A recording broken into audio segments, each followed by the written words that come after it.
Don't leave me. You stubborn fool. Keep breathing.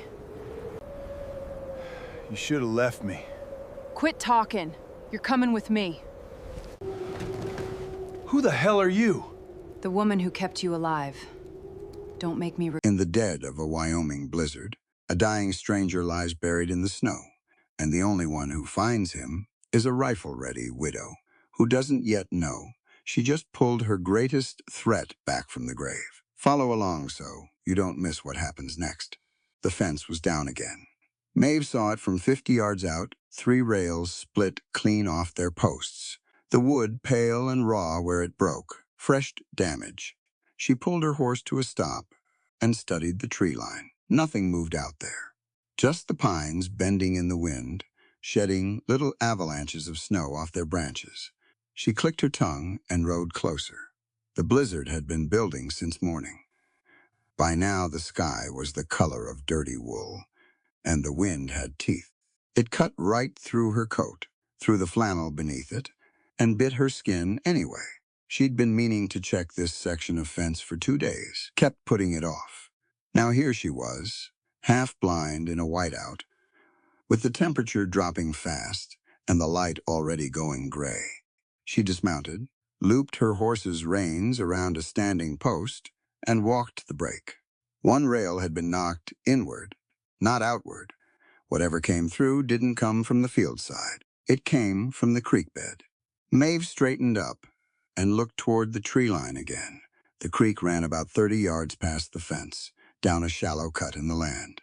In summer, you could hear it from the cabin porch. Now it was mostly ice, just a low murmur underneath the frozen crust, like the mountain talking to itself. She couldn't see the water from here. Too much snow. The drifts along that bank ran 4 feet deep this time of year. She went back to her horse, pulled the shotgun from its scabbard, and walked toward the creek. The wind was loud. It moved through the pines in long, groaning gusts, and the snow it carried stung her face like thrown sand. She kept her eyes down, watching where she put her feet. The ground was uneven under the snow rocks, frozen ruts, the ghosts of last summer's wagon tracks. One wrong step and she'd twist an ankle a mile from the cabin with no one coming to look for her. She was used to that. No one coming. She'd been alone on Black Ridge for 2 years now, ever since Thomas died. People in town said it was a riding accident. She knew better. The water rights fight with the Valley Cattle Syndicate had been getting loud that spring, and Thomas had been getting loud right along with it. Then, one morning, his horse came back without him, and that was the end of that. She hadn't sold. She hadn't left. She'd loaded her shotgun and stayed. The creek bank appeared through the snowfall, like something surfacing from underwater. She almost didn't see the horse. It was down on its side in the creek bed, half submerged in a drift that had built up against the far bank. A big animal dark bay, military built, broad through the chest. It wasn't moving. She could see from where she stood that it was dead. Its legs were extended stiff and straight, and the snow had already begun to settle on its flank, like a blanket being pulled up. Maeve cocked both hammers on the shotgun and stood still. She counted to 10, watched the trees, watched the far bank, watched every shadow that moved in the driving snow. Nothing. She picked her way down the bank, keeping her footing on the icy slope, and walked to the horse. Military saddle. The bridle had a cavalry ring on the bit, the kind the army used. The saddlebags were still buckled. One stirrup was buried. She crouched beside the animal's neck and saw the wound, a gunshot, high on the shoulder, the kind that would have brought the horse down mid-run. The blood had frozen dark against the bay coat. She stood up, looked upwind, the way the horse must have come from. That's when she saw the boot, just the heel of it, sticking up out of a drift maybe 10 feet away, near the base of a half-fallen pine. She almost wrote it off as a piece of tack thrown loose in a fall. But it was the wrong shape, too narrow at the toe, too much like a man's boot. She walked over and brushed the snow away with her free hand.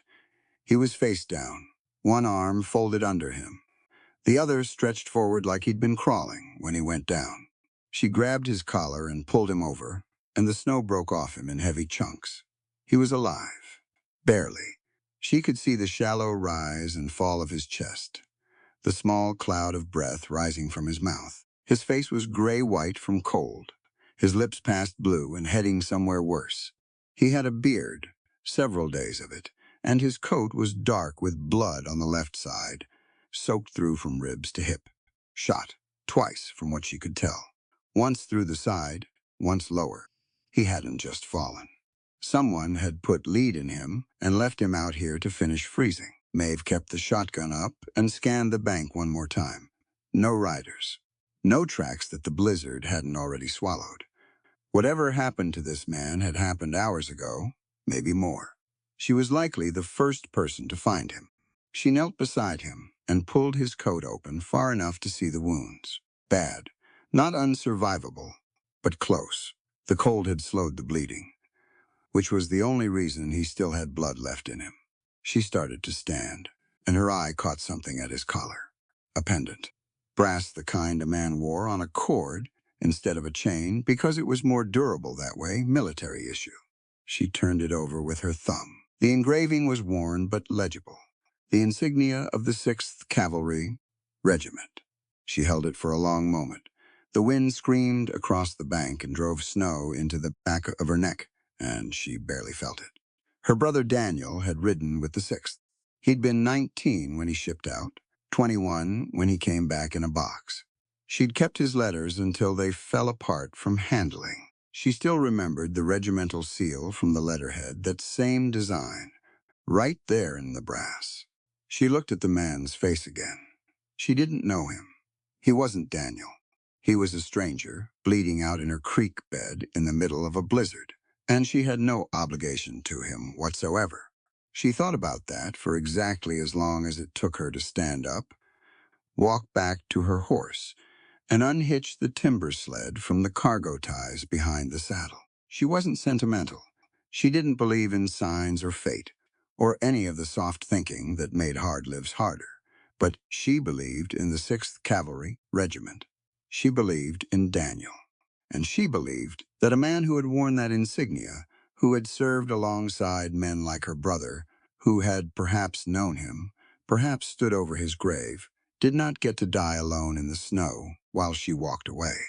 That was not something she was willing to do. She dragged the sled to him, got her arms under his shoulders, and pulled. He was heavy, dead weight, near enough. She had to dig her boots in and lean back hard to shift him, and even then it took 3 separate hauls to get him fully onto the sled. He made a sound once, low and broken. Not quite a word, and his hand came up and grabbed at nothing. "Easy," she said. "You're all right." She got him secured with the cargo rope, not tight but enough to keep him from rolling, and lashed the sled behind her horse.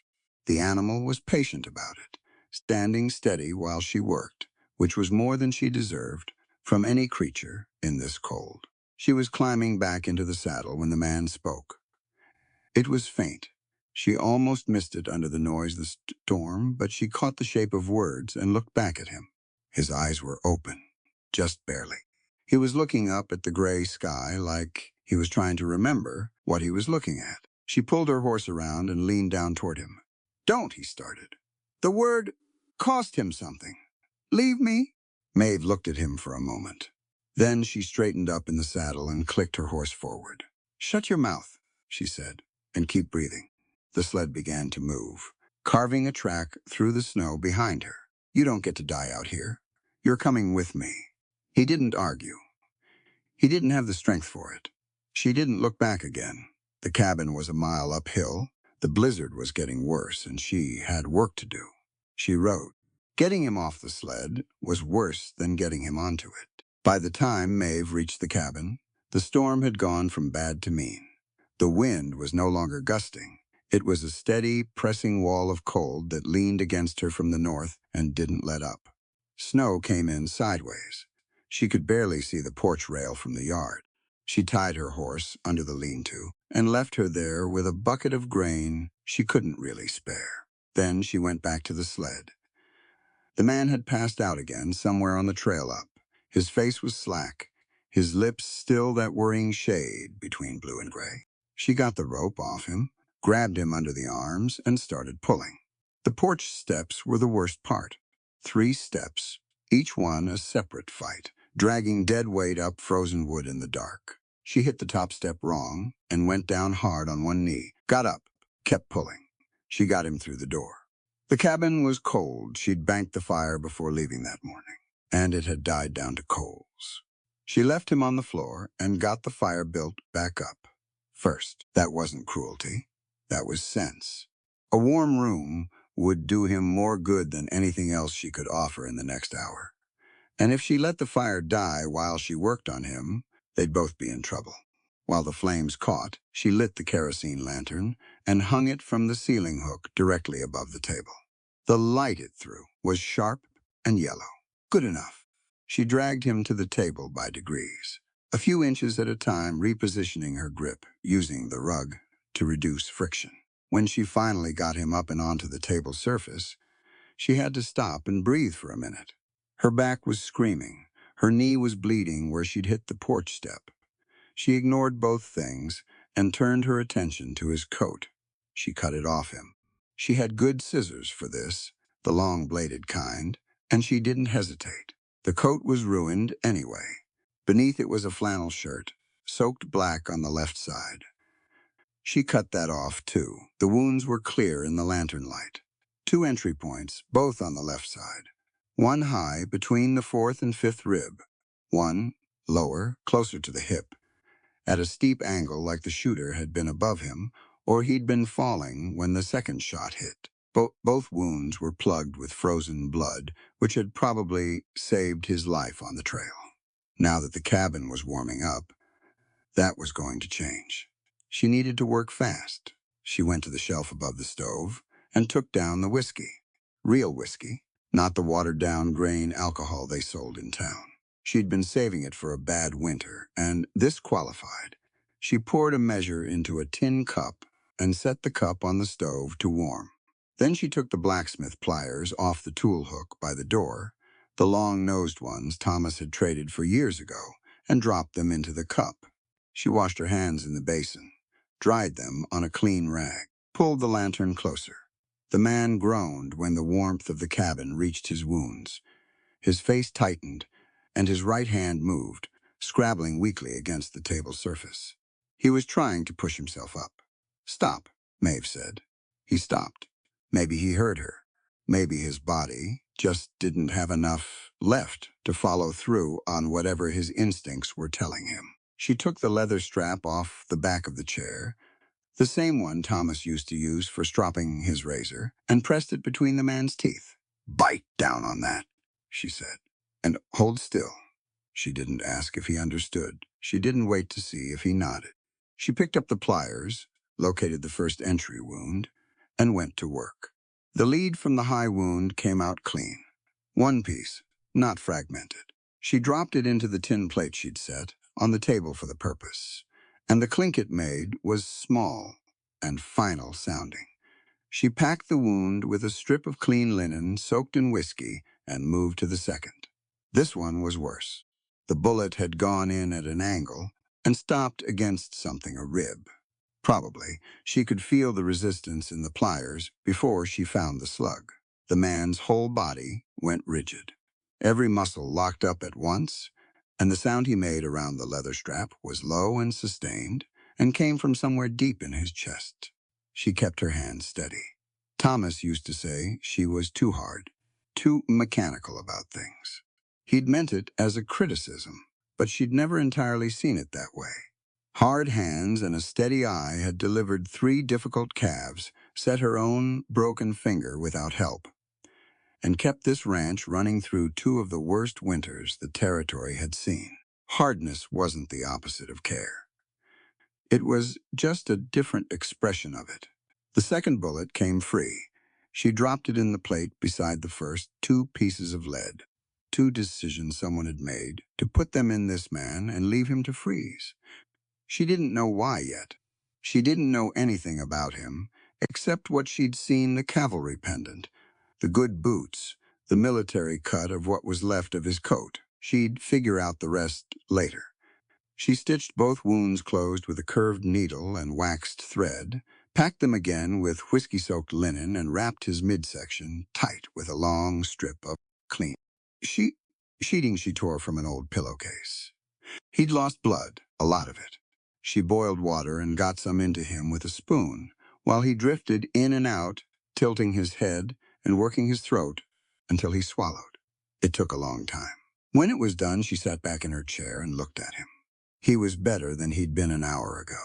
His color was worse, the blood loss was showing now, his face a flat, papery white, but his breathing had evened out. No bubbling, no wet sounds. She hadn't nicked a lung. The wounds were closed, the bleeding was stopped, and the cabin was warm. That was what survival looked like. Not dramatic. Just the next thing, and the next, until the crisis passed. She was still sitting there, elbows on her knees, when he came back. It happened fast and with no warning. 1 second he was still. The next, he came off the table, not fully. He didn't have the strength for that. But he surged upward, and his hand shot out and caught her wrist, and before she could react, she was up against the wall with his forearm across her collarbone. His eyes were open, wide and not entirely focused. He was looking at her like he wasn't sure what he was seeing. Maeve didn't move, didn't shout. She held herself absolutely still and met his eyes and waited. 3 seconds, maybe 4. The arm across her collarbone began to shake. She could feel the tremor in it, the way his body was betraying him, burning through reserves it didn't have. His face changed, the alarm in it fading, replaced by something slower and more confused. He let go. He dropped back against the table, barely catching himself, and sat there, hunched and breathing hard. "You're in my cabin," Maeve said. Her voice was even. "I pulled you out of the creek bed. You've got 2 bullet wounds that are stitched closed, and you need to not tear them open, so I'd suggest you stay still." He looked around the cabin, took it in slowly. The fire, the lantern, the shelf of provisions, the rifle on the wall. Then he looked at her. "You did that?" His voice was rough. "Disused, I did." He was quiet for a moment. She watched him process it. Wherever he'd been before he surfaced, whatever his mind had been running through while his body was fighting to stay alive. "I could have killed you," he said. "You didn't. I might have, but you didn't." She pulled her chair back to the table and sat down across from him. "That's the part that matters. Now, are you going to keep fighting me? Or can we agree that you're in no shape for it and you should lie down before you pull those stitches?" He looked at her for a long time. His eyes were brown, she noticed. Dark brown, with the particular flatness of a man who had seen enough bad things to stop being surprised by them. "All right," he said finally. "Good." She stood and helped him ease back down onto the table. He was heavier conscious than he'd been unconscious. There's a specific weight to a man who's actively trying to hold himself together. She got him flat and pulled a blanket over him and watched his jaw set hard against the pain of it. "I'll get more water on." "You don't have to." "I know I don't have to," she said. She was already at the stove. "I'm doing it anyway." She didn't look back at him. After that, she had work to do. He told her his name before he fell asleep again. Jared Boone. He said it like a man reporting to a commanding. Officer last name first. No elaboration. She filed it away and let him sleep. Outside, the blizzard pressed against the cabin walls, and the fire crackled in the grate, and Maeve Hollister sat in her chair with her shotgun across her knees and kept watch until morning, the way she'd been keeping watch for 2 years. Alone, and used to it, and getting through the night the same way she always did, 1 hour at a time. The blood was the problem. She'd done what she could about it. Packed snow over the drag marks in the yard, scattered fresh straw across the porch boards, turned the sled upside down in the lean-to. But the creek bed was a different matter. She hadn't had time to backtrack and clean the trail, and 3 days of moderate snowfall wasn't going to be enough to cover everything. She knew they'd come eventually. She just didn't know when. Jared was in and out for the first 2 days. When he was awake, he drank water and broth and didn't speak much. When he was asleep, he was restless, turning against the pain. muttering things she didn't try to interpret. She checked his wounds morning and evening. No infection yet. The color was coming back into his face by slow degrees. On the third day, he was awake enough to be difficult. "I should move on," he said. He was trying to sit up when he said it, which told her everything she needed to know about how accurately he was assessing his own condition. "You'll reopen both wounds before you get to the door," Maeve said. She was at the stove and didn't turn around. "I've ridden in worse shape, I'd bet against that." She ladled broth into a cup. "Lie down." He lay down. She could tell he didn't like it. He had the energy of a man who was accustomed to being the one giving orders, and being dependent didn't sit easy on him. She wasn't unsympathetic. She knew what it was to need help and resent needing it in equal measure. But sympathy wasn't going to change the medical facts, and she told him so. He didn't argue again. That afternoon, by the fourth night, he was sleeping more consistently, and Maeve was allowing herself to believe the worst was past when she heard the horses.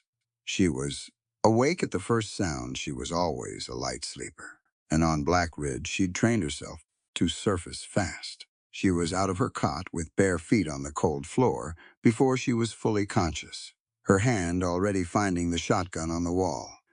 She stood by the door and listened. 3 horses, maybe 4. They'd come up the east trail, which meant they'd come from the direction of the creek bed.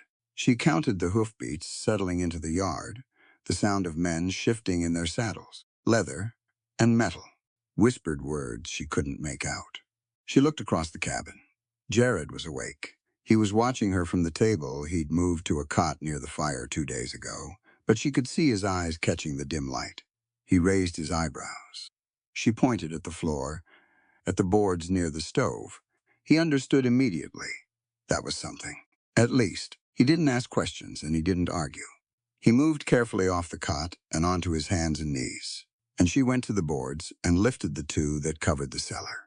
Hatch's shallow, root cellar, really, carved into the frozen earth below the cabin floor. She helped him down into it.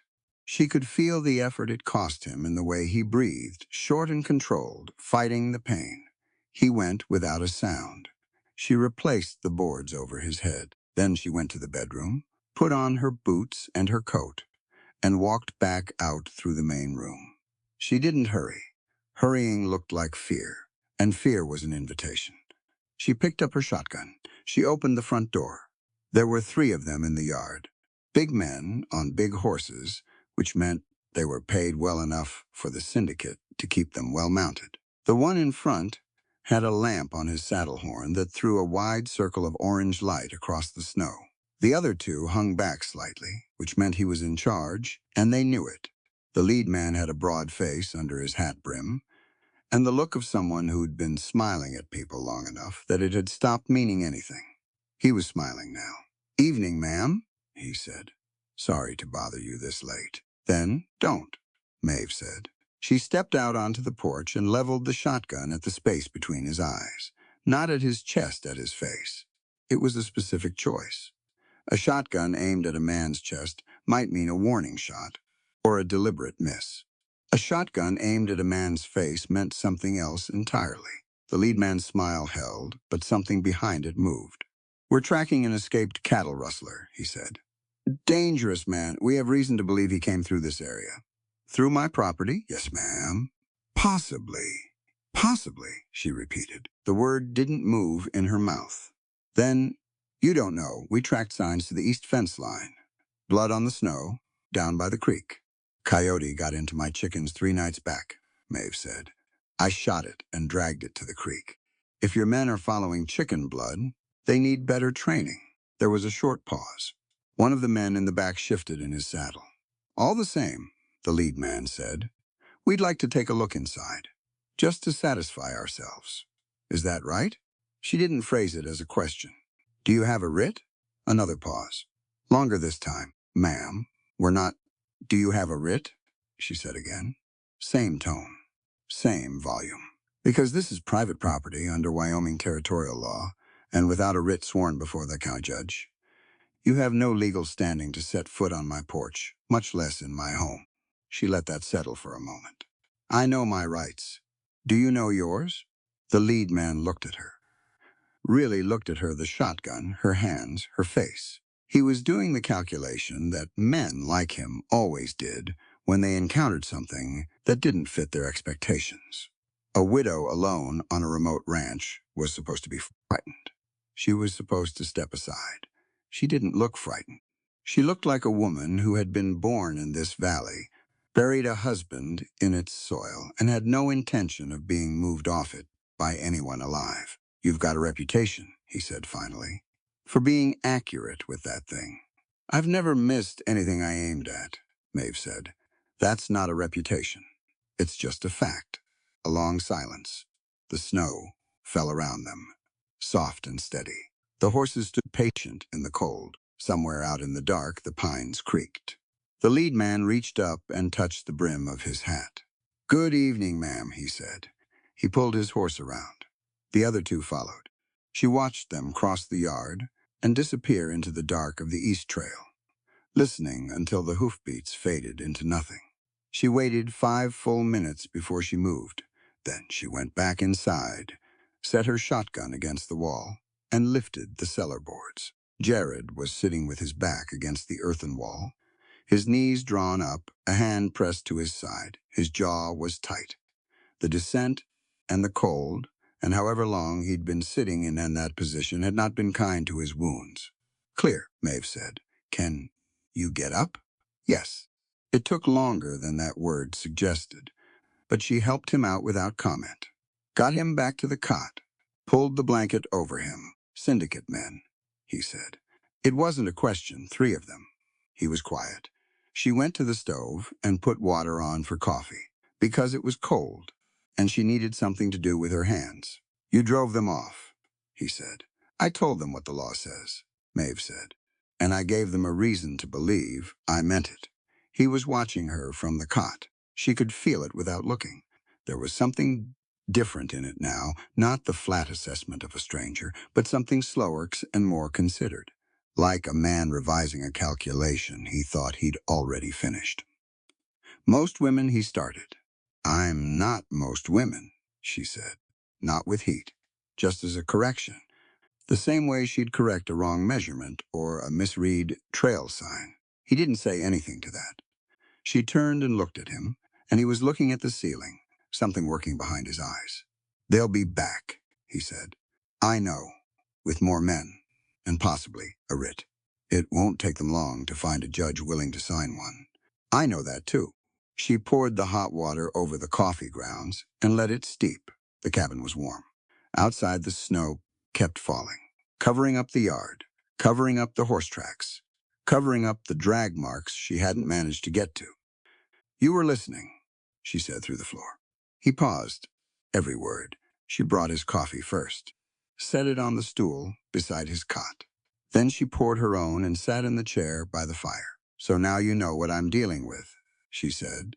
He picked up the coffee with both hands. She could see the effort it cost him to hold the cup steady, and she could also see him refusing to let that show more than it already did. I do, he said. And he looked at her across the firelight. He didn't have the hollow look anymore, the flat-eyed blankness of a man too close to death to be fully present. He looked alert now, careful, like a man who had been underestimating the terrain he was moving through and had just realized it. You're not who I expected, he said. She almost asked what he'd expected. Then she decided it didn't matter. Get some sleep, she said. You're still healing.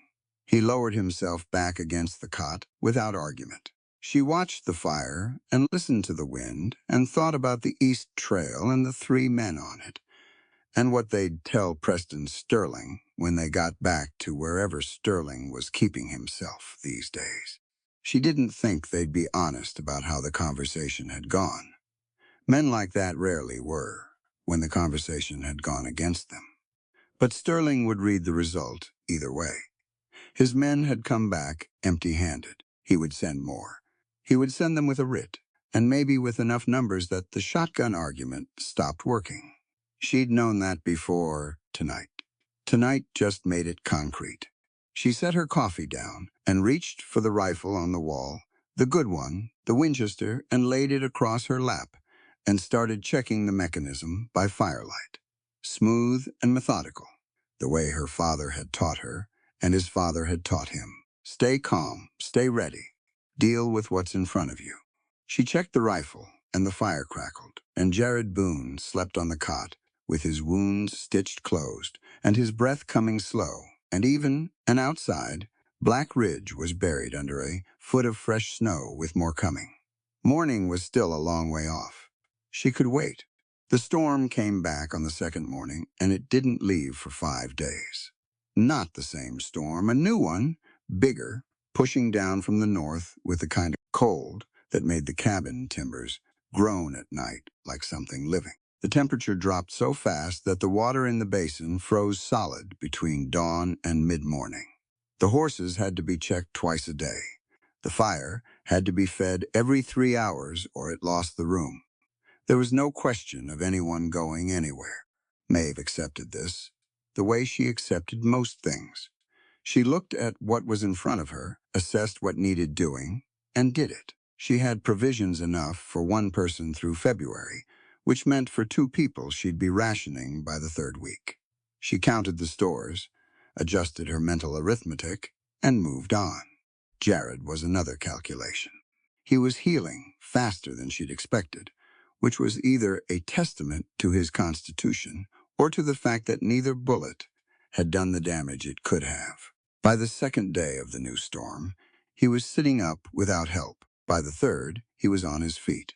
She watched him stand the first time, watched him push himself upright, slowly one hand on the wall, the jaw set hard against it, and she turned back to what she was doing without comment. She knew better than to make a thing of it.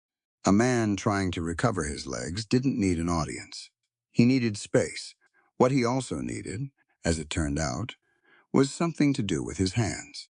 She came back from the morning stable check on the 4th day to find him standing at her workbench, running a whetstone along her hatchet blade with long, careful strokes. He was pale and moved with the deliberate care of someone managing pain, but his hands were steady, and his focus was complete. She pulled the snow from her coat and hung it on the hook. "That blade's been dull since October," she said. "I can tell." He turned the hatchet and ran his thumb along the edge. "You've been chopping with the weight instead of the edge. Gets the wood split either way. Takes twice the effort." She went to the stove and poured coffee. "There's a loose board on the south wall of the stable. 3rd stall from the door. If you're looking for something useful," he looked at her. There was a question in it, whether she was testing him, maybe, or whether this was her version of an invitation. It was both, more or less. But she didn't say that. He found the board that afternoon. She heard the hammer going while she was in the cabin, mending a harness strap, and the sound of it was strange. She hadn't heard another person working on this ranch in 2 years. She went back out to check the horses around midday and found him on one knee in the stall, 2 new nails driven clean, testing the board with his weight. He stood when she came in. Too fast. She saw his face go briefly white and his hand go to his side. "Don't do that," she said. "Do what?" "Stand up like you're not hurt because I walked in." She moved past him to the mare's stall. "I know you're hurt. You know you're hurt. There's no one here to impress." A pause. Then quietly, he sat back down on the stall rail. "Fair enough," he said. She ran her hand down the mare's neck and checked her water. The horse leaned into the touch, which she always did, and which still made something in Maeve ease slightly every time. "You were cavalry," she said. It wasn't quite a question, Scout. 6th Regiment. He was quiet for a moment. "I mustered out in 71, and after." A longer pause. "Different work?" he said. She didn't push. She knew what different work meant for a man who came out of the war with the Scout's skills, and nothing particular waiting for him. The frontier had a use for men like that, and it wasn't a use that bore much examination. "My brother was in the 6th, she said. "Daniel? Carr. He enlisted in 65 and came home in a box in 67. She heard the change in Jared's stillness, a different quality to it. "I know that name," he said.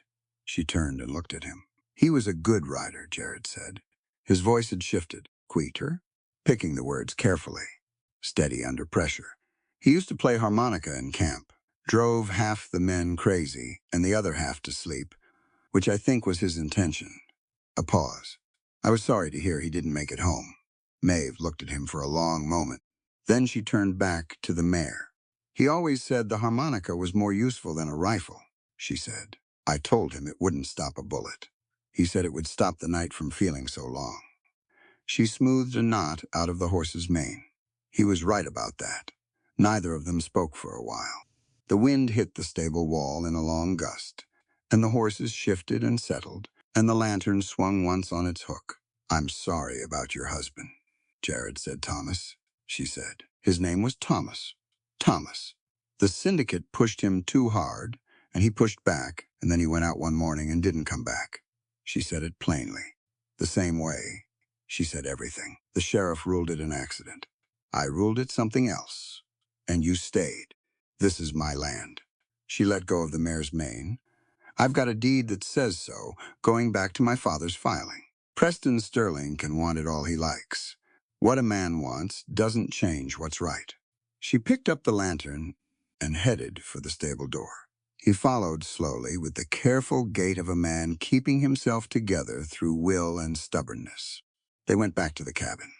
It was hardtack and black coffee for supper that night. She split the hardtack evenly without comment, and he took his portion without comment, and they ate on opposite sides of the fire in a silence that was less uncomfortable than it had any reason to be. She noticed he ate slowly, not because he was being polite, he was hungry, she could tell, but because his body was still spending most of its resources on healing, and there wasn't much left over for digestion. She'd seen it before in sick animals. She pushed the last of her hardtack across the table toward him without looking up. He didn't say anything. He ate it. Outside, the storm hammered. Inside, the fire burned low and steady. She added a log and sat back, and the silence stretched out between them in a way that wasn't quite silence anymore. I heard you at the door, he said, when the syndicate men came. I know you did. You knew property law. I know enough of it. She poked at the fire. Thomas spent the last year of his life trying to fight Sterling through the courts. I read everything he brought home. Most of it was useless, but some of it wasn't. Most people in your position would have been frightened. She looked at him. Frightened doesn't get the door defended. He was looking at the fire. The light moved across his face, and she could see the lines in it, not just age, but the particular marking that hard experience puts on a person. The kind you can't manufacture and can't remove. I saw men in the war, he said slowly, who were better at violence than anyone I've ever met since. Fast, precise, effective. Won every fight they were in. He was quiet for a beat.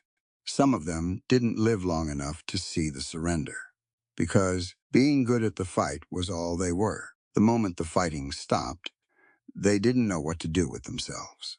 Maeve waited. Guns only prove who pulls the trigger faster, he said. Not who's right. He turned his gaze from the fire and looked at her directly. How a man treats those who can't fight back is the only measure of his character. The fire popped. A log shifted. Your brother would have agreed with that, Maeve said. I think he would have.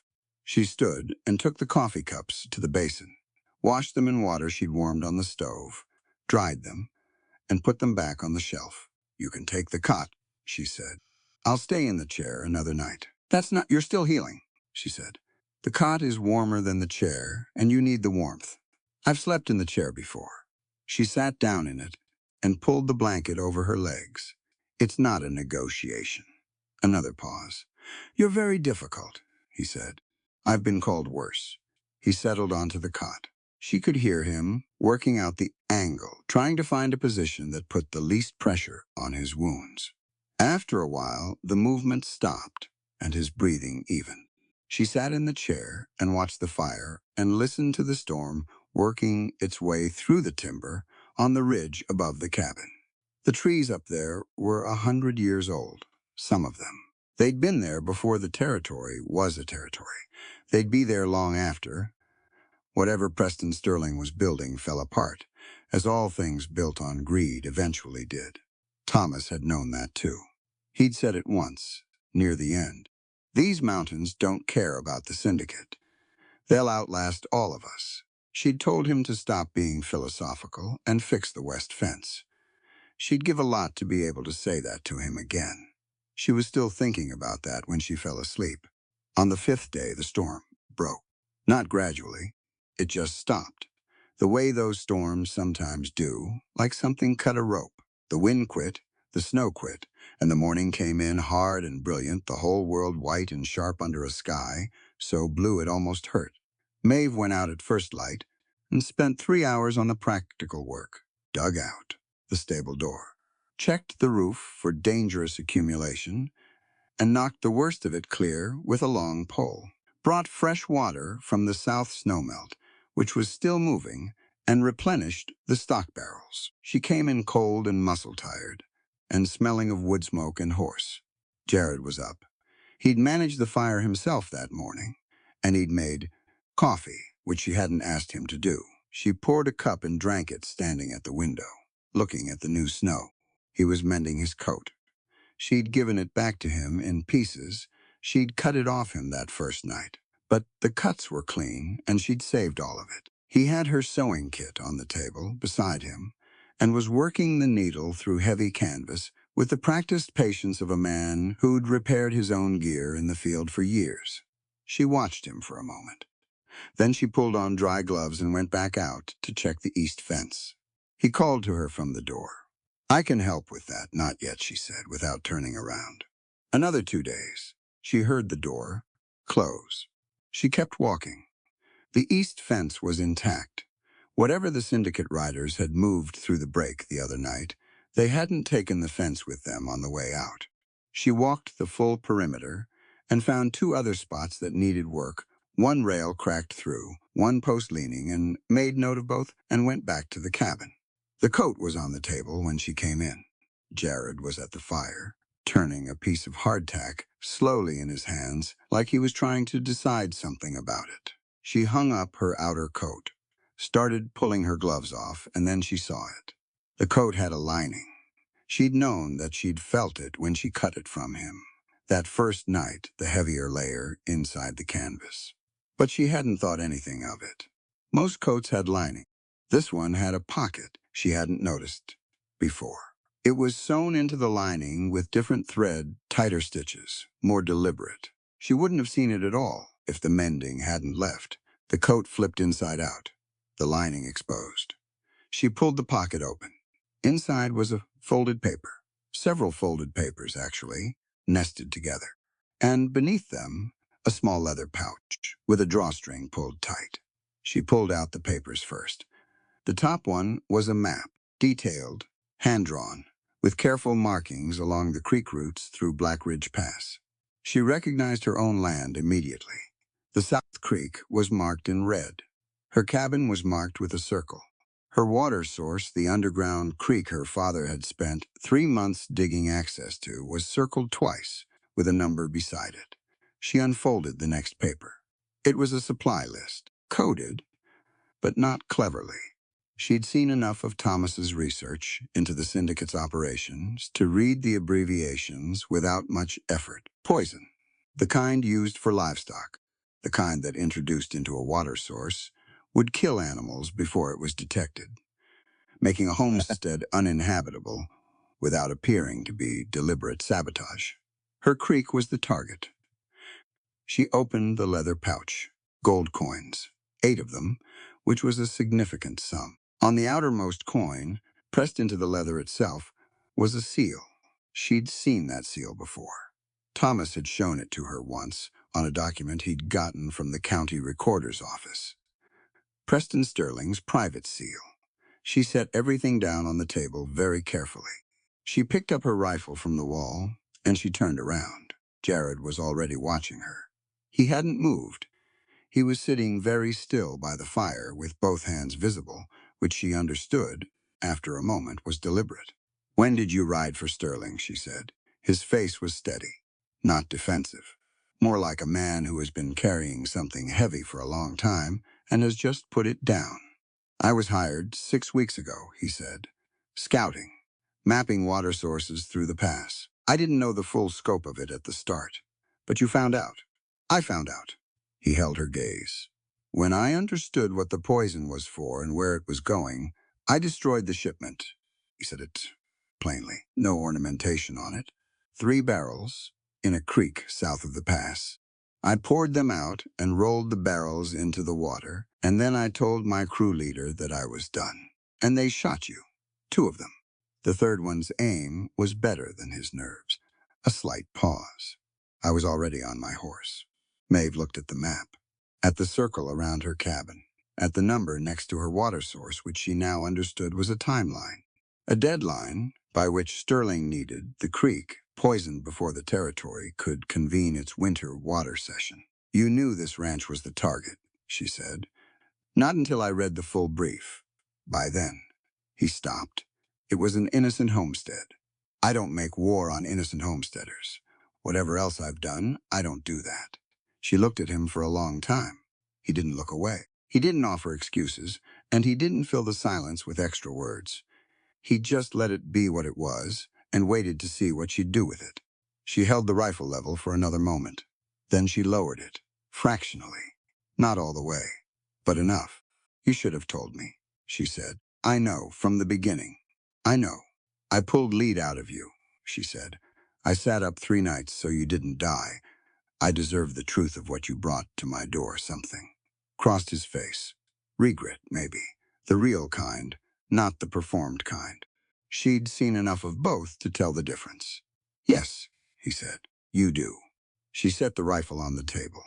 Not down still close, but down from her shoulder. Is there anything else in that coat that I need to know about? No. No other pockets. No other pockets. She pulled out the chair and sat down across from him. She laid the map flat on the table between them and put the supply list beside it and the pouch of coins beside that. Sterling is going to make a move on the water rights before the territory session, she said. He needs to break as many homesteads as possible before there's anyone left to contest him at the table.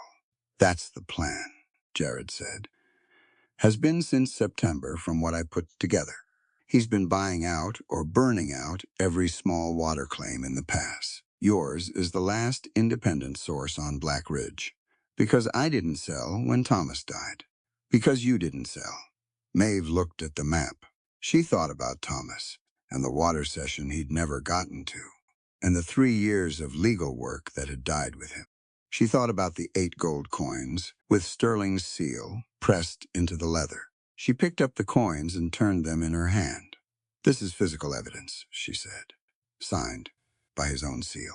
It's enough to bring to a territorial judge. If you can find one Sterling hasn't bought, Zeke Moore would know who that is. She set the coins down. He's kept records on Sterling's land dealings for 2 years, he said. Once he had something the syndicate couldn't. The window exploded inward. The shot came from outside a long-range Winchester, from the sound of the report, high and sharp. The log by the window blew out in a spray of splinters. The second shot took the lantern off the wall hook, and the oil hit the timbers and caught immediately, a fan of flame spreading up the wall and across the ceiling. Maeve was on her feet and moving before the glass finished falling. She went low and grabbed the rifle and crawled to the window slit on the south wall. Outside, she could see riders, not 3 this time. 6, at least, spread across the yard in a wide arc. They were dismounting. They had the cabin surrounded. How many? Jared was behind her. He'd moved fast for a man with 2 stitched wounds, and he had her shotgun, 6 in the yard. More in the tree line, probably. The fire's going to take the ceiling. She looked back. He was right. The oil had run along a ceiling beam, and the timber was catching in long orange lines. 20 minutes, maybe less, before the roof became a danger. Firing. Slits, she said. South wall and east wall. We keep them off the porch, and we can get out through the stable door on the north side. And the evidence. She was already grabbing it. The map, the supply list, the coins. She rolled them together and shoved them inside her coat. Move, she said. He moved. The next 20 minutes were the most violent and most focused of Maeve's life, and she'd had a life with some competition in that category. She worked the south slit, Jared worked the east, and they communicated in short words and hand signals, which he understood without explanation. She put 2 riders off their horses, and he drove the rest back from the porch, and neither of them wasted a shot. The fire was eating the ceiling now. The smoke was building low against the floor, and they were both crouching to breathe. Now, she said. They went through the kitchen to the north door, the one that backed up against the stable corridor. She went first. He came through right behind her, and as he cleared the doorframe, a rider appeared at the corner of the cabin and raised a rifle. Jared moved in front of her. The buckshot grazed his shoulder and knocked him sideways. He caught himself against the stable wall. Maeve put a round through the rider's leg, and the man went down, and then they were in the stable, and the horses were screaming with the smell of smoke, and she was pulling halters free and throwing the stable doors open. The horses went out ahead of them into the dark.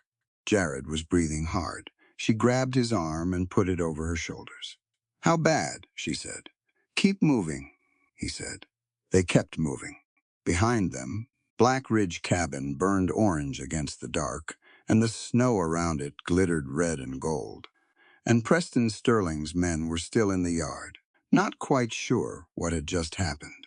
She had the evidence inside her coat. She had a rifle and a man with a buckshot graze on his shoulder, and the north tree line was 30 yards ahead. She'd survived worse odds than this, probably. She kept moving. The north tree line was 30 yards. It felt like 300. Jared was moving under his own power, mostly, but the buckshot graze had taken something out of him. She could feel it in the weight against her shoulder, not full collapse, but a leaning, a degree of dependence he wasn't choosing so much as surrendering to.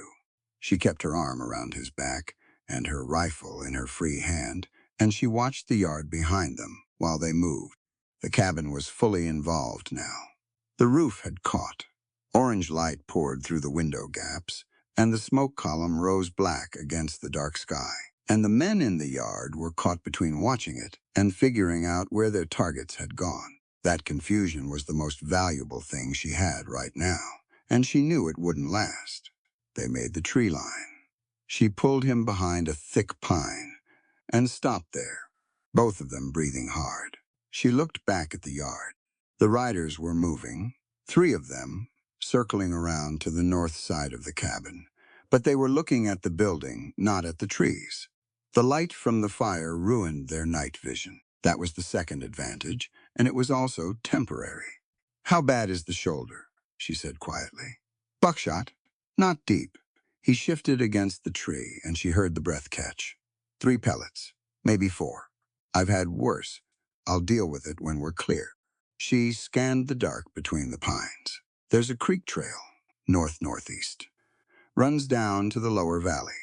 If we follow it far enough, we hit the backside of the settlement." "Zeke Moore?" "Yes." She looked at the yard one more time. The fire was big enough now that the men had pulled back from it. One of the horses had gotten loose and was running a wide circle in the snow, and 2 of the riders were dealing with that, instead of paying attention to the tree line. She had a few minutes, maybe less. "Move," she said. They moved. She'd walked that creek trail in every season for 15 years. In the dark and fresh snow, with a half-wounded man and no lantern, it was still faster than guessing. She knew where the trail bent, where the ice would be thin, where the low branches came in at face level and needed to be ducked. She led, and Jared followed, close enough that she could hear his breathing controlled, deliberate, a man managing pain the way a skilled hand managed a difficult horse. After about 20 minutes, he stopped. She turned. He had one hand against a tree and his head down. "Give me a moment," he said. She gave him one. She stood watch while he breathed it through, her eyes on the dark behind them. No lights, no hoofbeats on the trail. They'd gotten far enough that the fire glow was just an orange smudge between the trees.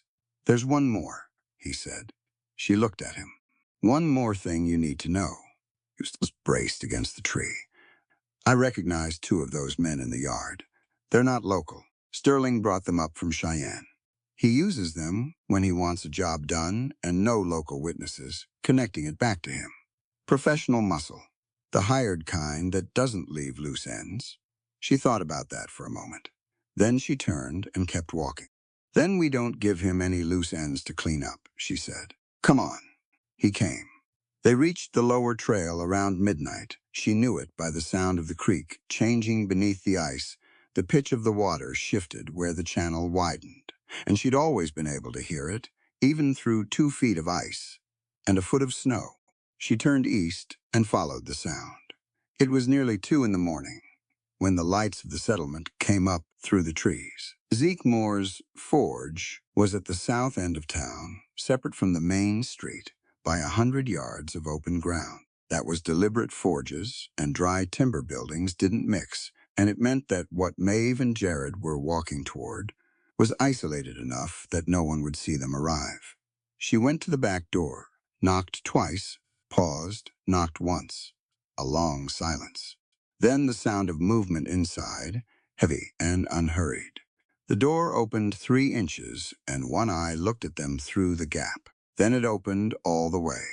Ezekiel Moore was a broad man, not tall, but built like the work he did, wide through the shoulders, thick in the forearms, with hands that had been shaped by 20 years of hammer and iron.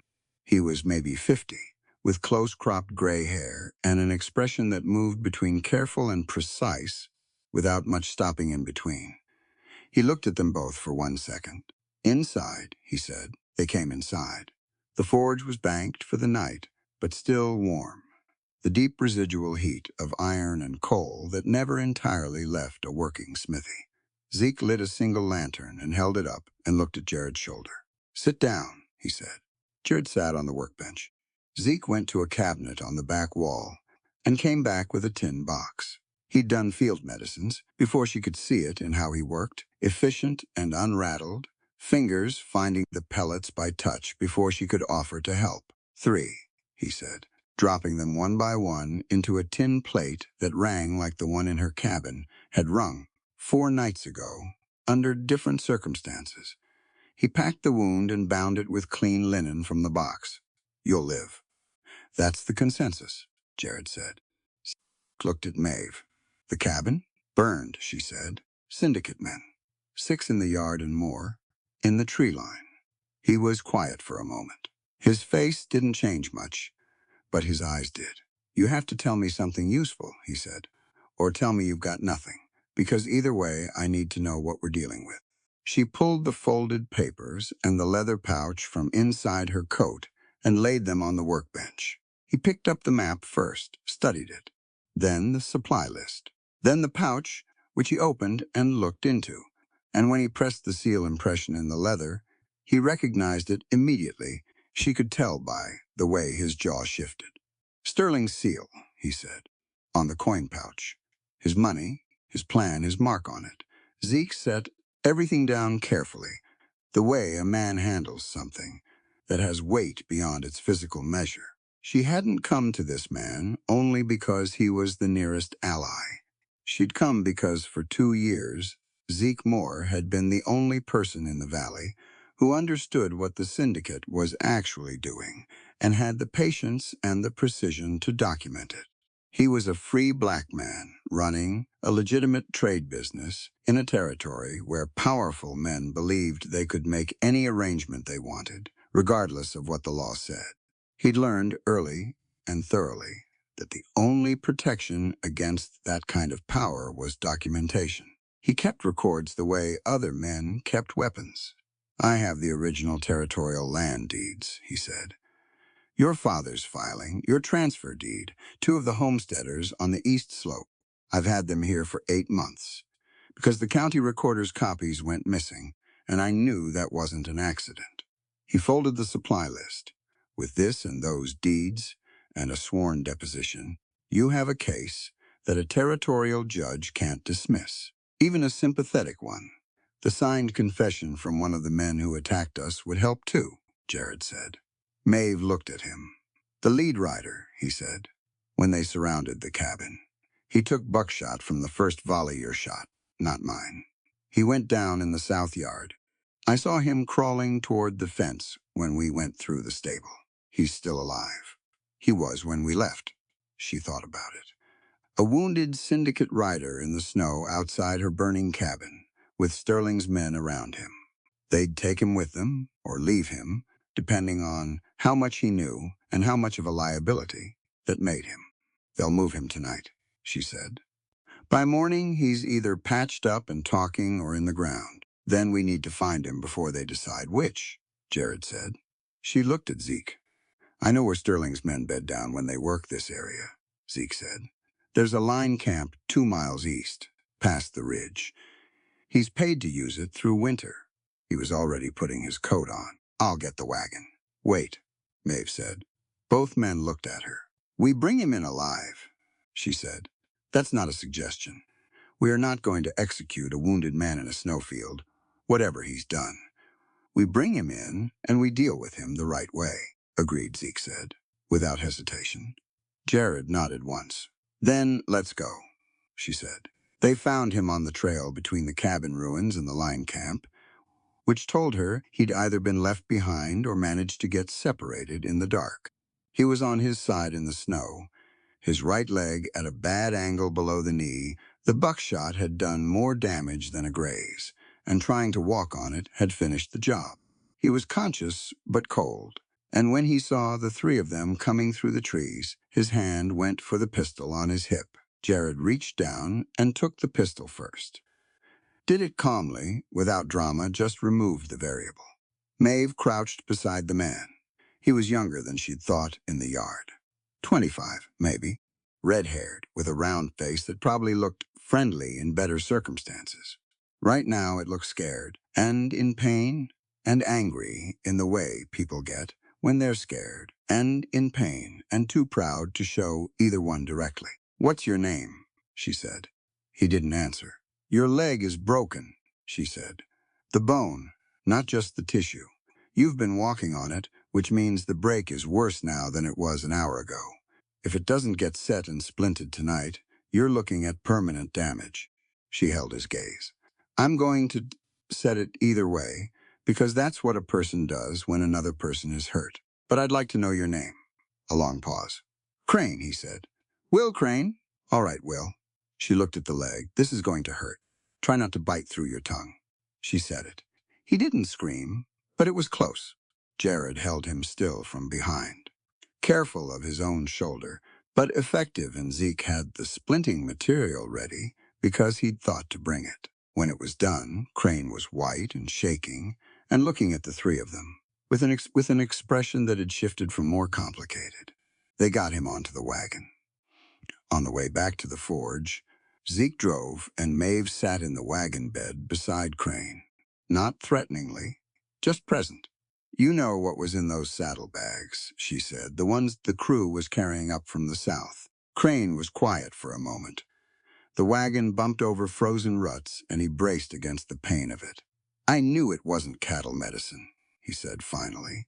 It was poison for a water source, mine. She watched his face. There are homesteaders on this ridge with children, families. The water would have killed their animals before they figured out what was wrong, and by then they'd have had no choice but to sell.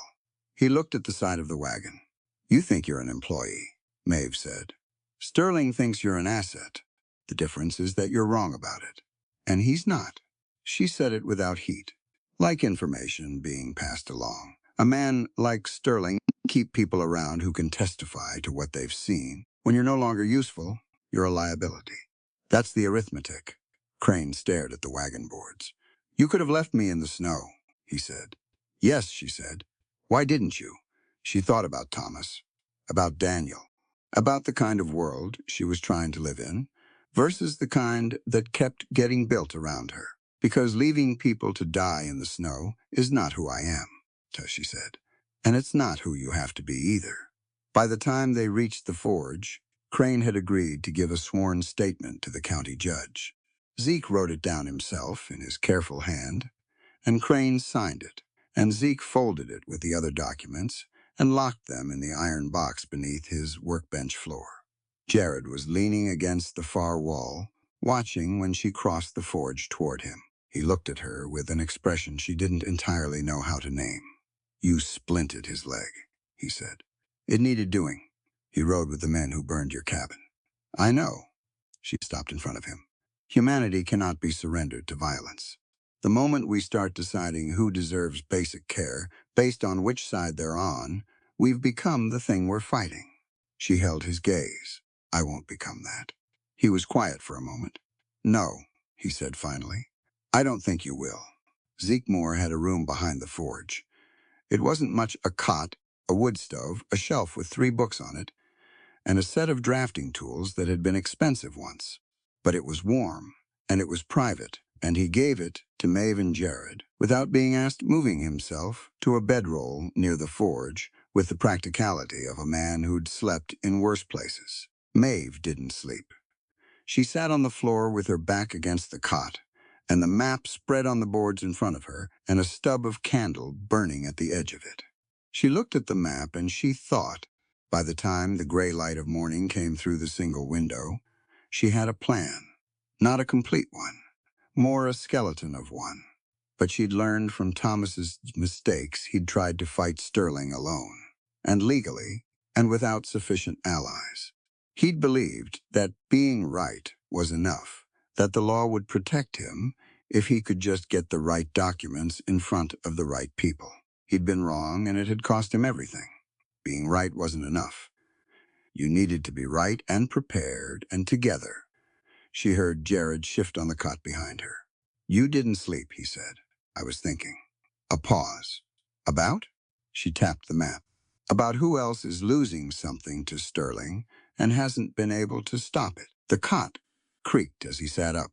She heard him work through the familiar sequence of getting himself vertical without tearing open his shoulder.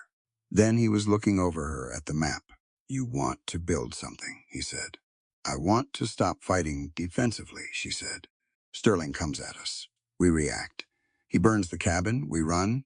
He sends men, we repel them. That's not a strategy. That's survival, and survival alone doesn't win anything." She looked at the map. "The territory water session is in 3 weeks. If we can get certified deeds and a signed confession and testimony from affected homesteaders in front of the right judge, before Sterling can block it, we take the legal ground away from him. He can't buy what's already been ruled on." Jared studied the map. "Who are the homesteaders?" "Caleb Marsh, East Slope; Hannah Pruitt, north side of the pass. The Delacroix family, 3 generations on the lower creek. There are others, smaller claims, but those 3 have been here long enough that their deeds predate Tursk's first purchases. Will they come if someone asks them right?" She folded the map. "People who are afraid don't usually move until they understand they're not alone. Once they know there are others with the same problem and the same evidence, that changes. You'd have to ride to each of them." "I know." Jared was quiet for a moment. "Your cabin is gone. Everything in it." "Not everything." She patted the inside of her coat. "The things that matter are here." She found Zeke already up and working when she came through to the main forge. He had iron in the fire and was working a bar with steady, rhythmic blows, and the sound of it in the early morning was deeply ordinary, in a way she found steadying. He looked up when she came in, read her face. "Tell me," he said. She told him. The whole of it, the plan, the homesteaders, the territory session, the judge. He listened without interrupting, setting his hammer down and uncrossing his arms, and watching her with the patient attention of a man who understood that some conversations deserved his full stillness. When she finished, he went to the workbench. He moved the tools off the surface and lifted a board from underneath. Below, it was an iron box, and from the iron box he pulled a roll of papers that she could see were old. The edges yellowed. The ink faded but legible. "Original territorial land deeds," he said. "Filed with the Surveyor General's office in 1869. I have copies of the original filings, certified by the Surveyor General himself before Sterling bought the county recorder." He spread them on the workbench. "Your father's filing is here. So are the Marsh claim and the Pruitt claim. I've been holding them because I knew someone would need them eventually. She looked at him. You've been waiting for this, she said. I've been preparing for it. He tapped the papers. There's a difference. Waiting is passive. I've spent 2 years documenting Sterling's acquisitions, cross-referencing his purchase dates against the original filings, and identifying every irregularity in the county recorder's records. He folded the deeds back into a protective sleeve. When the time came, I wanted to be ready. Why? Jared asked from the doorway. He'd come through quietly, dressed, moving more freely than the night before. Zeke looked at him with an expression that was entirely measured. Because I have operated a legitimate business in this territory for 18 years, he said, I have paid taxes, filed papers, followed every law and custom and courtesy required of me, and in that time I have watched men like Preston Sterling operate as though the law is a thing that applies to other people. He set the papers down. I have a stake in whether the rule of law means something in this territory. That stake is not smaller than anyone else's because of who I am. It is, if anything, larger because I have fewer alternatives if it fails. The forge was quiet, except for the fire. Then you're with us, Maeve said. I have been with you, Zeke said, for longer than you knew. He cast fresh ammunition, that morning rifle rounds, cast clean and true, measured and weighed on his jeweler's scale before he set them aside. It was the kind of work that required focus and patience, and he brought both to it without comment, the same way he brought both to everything. Maeve left for the homesteads at mid-morning. She rode the Pruitt place first. Hannah Pruitt was a broad, deliberate woman in her late 40s, a widow herself, who'd been managing 200 acres and 3 children since her husband took a fever 4 years back. She met Maeve at the gate with a rifle across her arm, not pointed, just present, and listened to everything without a word. When Maeve finished, Hannah said, "Show me the deed." Maeve showed her. Hannah studied it, turned it over, handed it back. "What do you need from me?" she said. "Testimony, sworn, before the judge, about what Sterling's men have done to your water access over the past 2 years. That would be a long testimony," Hannah said. "That's all right," Maeve said. "We have time to write it." The Delacroix family took longer. 3 generations in one house meant 3 different people who needed to be convinced, and the grandfather, a man of 70, who'd filed the original claim himself, wanted to see the evidence twice and ask questions about the territorial water statute that Maeve answered as thoroughly as she could and deferred to Zeke's documentation on the rest. By the time she left, all 3 had agreed. Caleb Marsh didn't wait for her to finish. He was a lean, angular man with a permanent squint from years of working in mountain light. And when she got to the part about the map and the poison and Sterling's seal on the coin pouch, he stood up from his chair and said, "Tell me when and where." Town hall? She said. 3 weeks, I'll be there, he said, and I'll bring the Vasquez brothers from the Upper Creek. They've been waiting for something to attach themselves to. She rode back to the settlement as the sun was going low. Cold was coming back into the air, the temperature dropping off a cliff the way it did in late winter afternoons. But the sky was clear, a hard, honest cold. She could work with that. Zeke and Jared were at the workbench when she came in, both of them bent over the deeds and the supply list, and the sworn statement from Will Crane, working out the legal sequence of how to present it. They had the documents arranged in a particular order, and as she came closer, she could see that the logic of it was sound. Zeke's land deeds first to establish prior claim, then the supply list to demonstrate criminal intent, then the sealed coin pouch to trace it directly back to Sterling, then Crane's confession to corroborate. Jared looked up when she came in. He read her face the same way he'd been doing since the 3rd day in the cabin, quickly, accurately, without making a show of it. "They're in," he said. "All of them."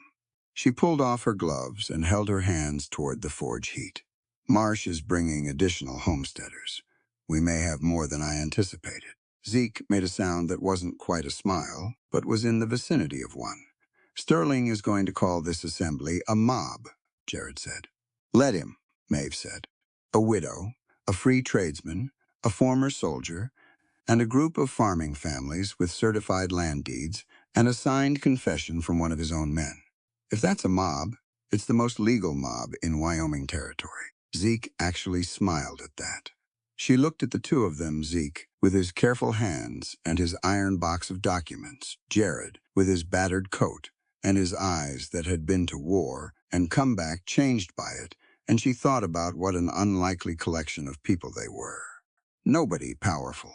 Nobody with money or political connection, or the kind of social standing that made other people listen automatically. But they had the truth, which was documented. And they had each other, which was, in her experience, more than most people started with when they decided to do a difficult thing. What we have here, she said, looking at the papers on the bench, is a coalition of people that Sterling never accounted for, because men like him don't account for the people they overlook. He overlooked every one of us. She laid a hand flat on the deed at the top of the stack. That's his first mistake. Our job is to make sure it's also his last. Zeke nodded slowly. Jared looked at her across the workbench with an expression she was starting to recognize. Not admiration, exactly, more like the particular attention a person gives to something they didn't expect and are revising their understanding of. 3 weeks, he said. 3 weeks, she agreed. Outside, the settlement was quiet in the cold evening. Lantern light in the windows down the main street. Smoke from chimneys. The ordinary continuance of lives being lived, most of them unaware of what was building in the smithy at the south end of town. Maeve looked at the documents one more time. Every page, every signature. The map with her creek circled in red. She thought about Sterling, sitting somewhere warm right now, certain the matter was settled, certain that a burned cabin and a frightened widow and a dead-end trail would be the end of it. She thought about what it would look like when those double doors opened, and she walked in. 3 weeks wasn't long. But it was enough. She got to work. The morning of the council meeting came in clear and bitter cold. Maeve was up before first light. She dressed carefully her good wool coat, the one she'd kept at Zeke's forge, and hadn't lost to the fire. Clean boots, her hair pinned back and out of her face.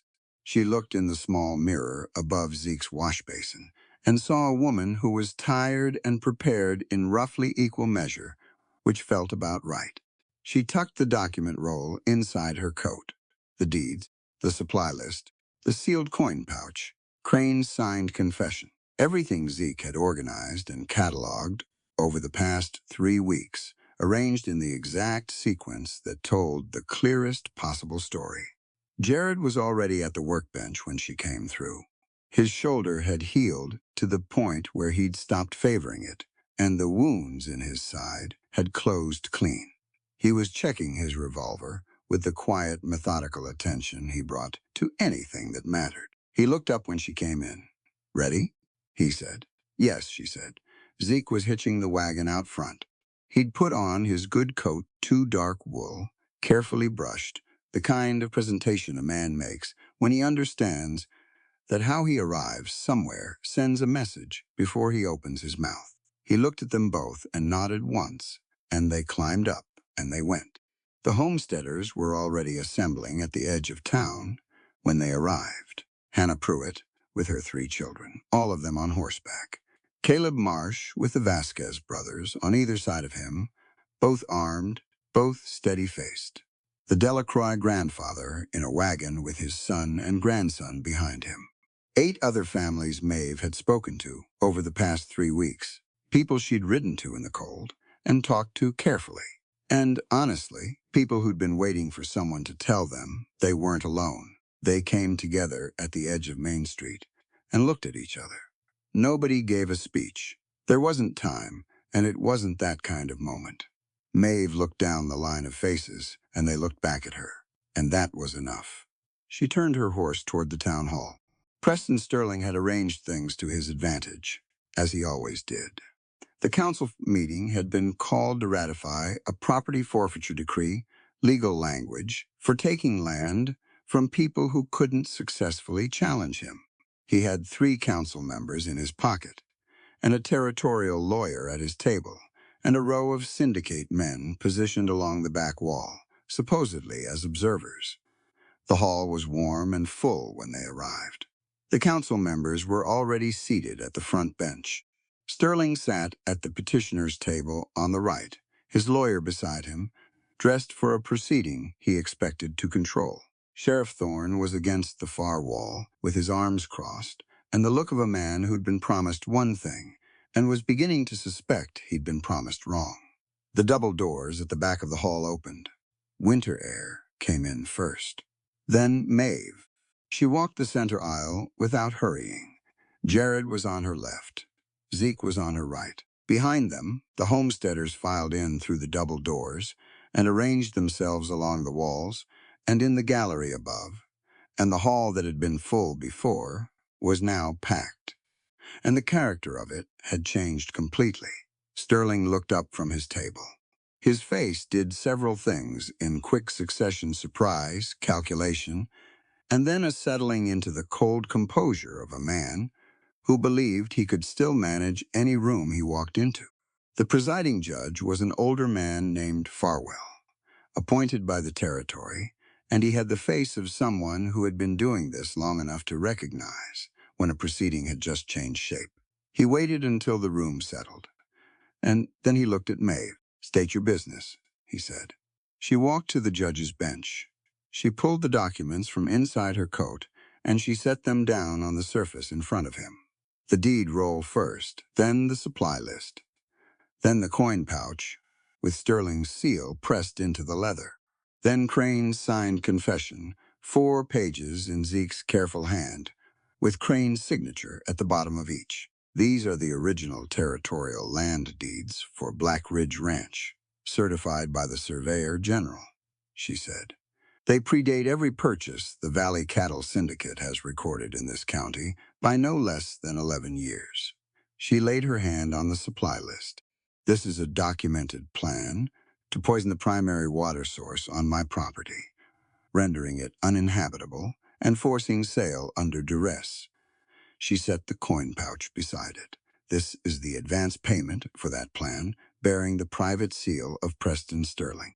She tapped the confession. "And this is a sworn statement from William Crane, a former syndicate employee, attesting to his role in the attack on my property and to his direct knowledge of Sterling's involvement." The hall was completely silent. Judge Farwell looked at the documents. He picked up the coin pouch. He turned it over and looked at the seal. Sterling stood up. "Your Honor, this is a fabrication," he said. His voice was smooth, practiced. "This woman is attempting to disrupt a lawful proceeding with forged documents and the testimony of a known criminal." "Sit down, Mr. Sterling," Farwell said. He hadn't looked up from the coin pouch. Sterling didn't sit down. "I will not sit down while a..." He reached inside his jacket and drew a revolver and leveled it at Maeve. It happened fast. The room lurched, people moving back, chairs scraping, someone shouting. Maeve didn't move. She stood at the judge's bench and looked at the barrel of the gun and felt something go very calm and very clear inside her. A single shot cracked through the hall. Sterling's revolver spun out of his hand and clattered across the floor. He grabbed his wrist and made a sound that was mostly surprise. The gun had not touched him. It had simply been removed from his grip with a precision that left a groove across 2 knuckles and nothing worse. Jared stood 10 feet back, his revolver up and already tracking for any secondary movement. His face was entirely still. Sheriff Thorne pushed off the wall. He crossed the hall floor in 6 steps, drew his sidearm, and placed it squarely against the chest of the nearest syndicate guard before the man could finish deciding what to do. The other homesteaders along the wall had their hands on their own weapons. The syndicate men didn't move. "Preston Sterling," Thorne said, in a voice that was tired and absolutely final, "you are under arrest, under federal jurisdiction for criminal conspiracy, destruction of private property, and attempted assault upon a person of this court." He looked at the other council members. Anyone who'd like to discuss their own involvement in this proceeding is welcome to do so in the next 30 seconds, or we can revisit it at trial. Two of the three council members suddenly found their hands empty and their eyes on the floor. Sterling was still holding his wrist. He looked at Maeve across the hall with the expression of a man encountering, for the first time in a long time, an outcome he hadn't planned for. She looked back at him without particular satisfaction. She'd wanted justice. That was what was happening. It didn't feel triumphant. It felt like the correct result of 3 weeks of careful work, which was its own kind of satisfaction, quieter and more lasting than triumph. Judge Farwell set the coin pouch down. "The forfeiture decree is dismissed," he said. "The land deeds submitted by Mrs. Hollister are entered into the territorial record." He looked at the room over his glasses. "This court will reconvene in 2 weeks to address the water rights claims of all affected homesteaders in Black Ridge Pass. All parties are to appear." He reached for his gavel. "We are adjourned." The gavel came down. The room exhaled. Maeve turned and found Zeke beside her. He looked at the bench where the documents lay, now officially entered into the territorial record, and his expression was the measured satisfaction of a man who had spent 2 years preparing for 30 minutes. "It holds," he said quietly. "It wasn't quite a question, it holds," she said. Jared holstered his revolver and came to stand beside them both. He didn't say anything. He looked at Maeve, and she looked back, and between them passed the particular wordless acknowledgement of two people who have been through enough together that words are sometimes just a slower version of the same thing. Behind them, the hall filled with the sound of people breathing again, talking, moving. Hannah, Pruitt's youngest daughter, was laughing at something. Caleb Marsh had his hand on the Delacroix grandfather's shoulder. The Vasquez brothers were already heading for the door, probably to spread the news to the upper creek before the afternoon was out. Right prevailed, not through chaos, but through indisputable facts, backed by people who'd decided that collective courage was more powerful than individual fear. That was the thing Sterling had never understood, and the thing that had finally undone him. He'd looked at a widow and a free tradesman and a repentant gunfighter and a collection of struggling families, and he'd seen nothing worth accounting for. He'd been wrong about all of them. Spring came late that year, and slowly, the way it does at elevation. The snow pulled back from the south slopes first, retreating up the hillside degree by degree, leaving dark, wet earth behind it. The underground creek that ran beneath Black Ridge began to speak louder. She could hear it from 50 yards now, pressing up through the thaw, cutting new channels through ice that had sealed it all winter. Maeve heard it from the site of the old cabin, where she was measuring ground for the new one. The syndicate was finished.